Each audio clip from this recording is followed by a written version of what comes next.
So, as a lot of you know, I was running for state senate in Maryland's 42nd legislative district, currently held by State Senator Jim Brochin. Senator Brochin is running for Baltimore County Executive. There were two Republicans that were running. The general consensus is that is a seat that is tailor-made to go Republican. I was running against Delegate Chris West.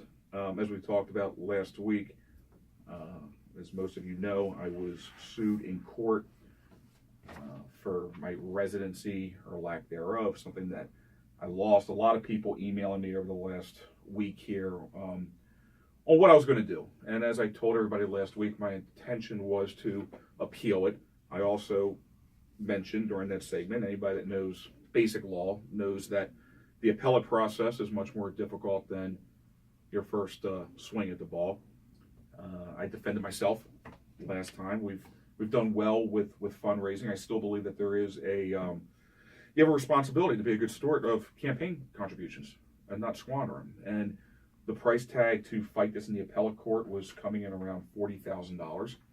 I talked to several lawyers that were going to give me a family and friends discount, cut that in half, and that's a lot of money to get a second swing at the bat. A lot of emails on this piece in the Daily Record from Brian Sears on remarks that Delegate Chris West made right after the ruling. Just quoting from the article, someone who aspires to be one of the 47 state senators who makes our laws should abide by those laws, not violate them, West said in a statement. If their very first act as a candidate for public office is to make untruthful statements about where he lives in order to file candidacy in a district where he does not live, what kind of public servant would such a candidate be if elected? Like I said last week, ladies and gentlemen, my honesty, my credibility was called into question. I took issue with that. I decided not to appeal. The deadline on it was Friday. I believe in fighting the good fight.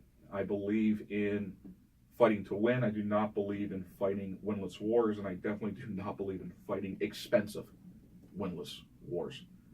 I totally, adamantly, and completely dismiss any accusations that I was acting untruthful to Marylanders in the way that I went about filing for my state senate seat.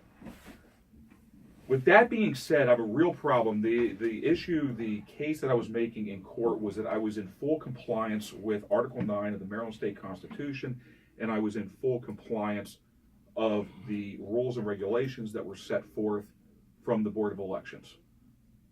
As I said to the judge during our 3-day trial 2 weeks ago, ignorance is not a defense, but I was operating not only in good faith, but I went above and beyond what any reasonable citizen would do to be compliant with the requirements to fulfill running for that seat.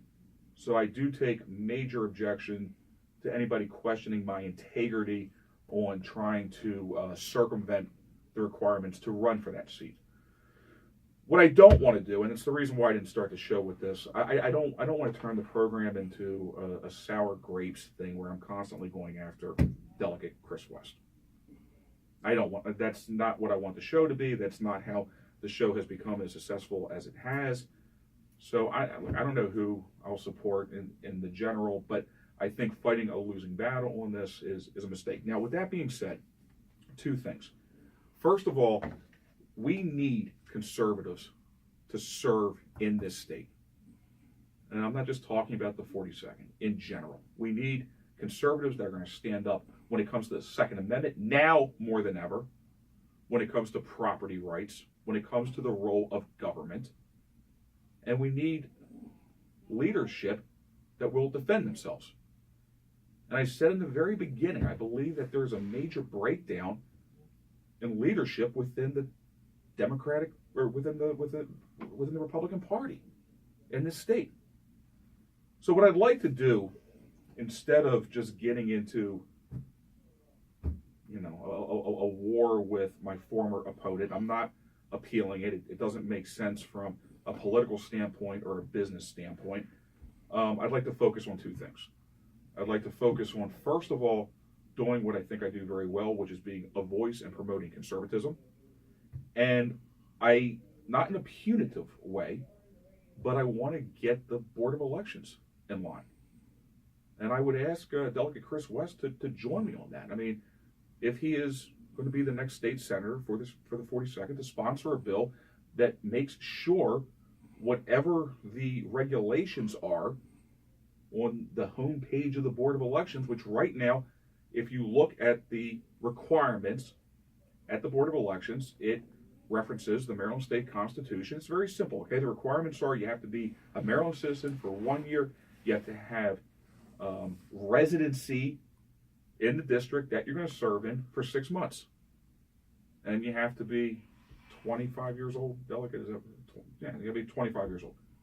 So it should not be some gotcha moment when you get to court and you're getting deep into election law, where all of a sudden you realize that the Maryland State Constitution doesn't matter, and you realize all the requirements that you've read about on the Board of Elections doesn't matter, and you realize that every conversation you've had with everybody at the Board of Elections doesn't matter. That's not the way that you preserve democracy. Now, this is not sour grapes, and I would think this is something that Republicans and Democrats can agree with.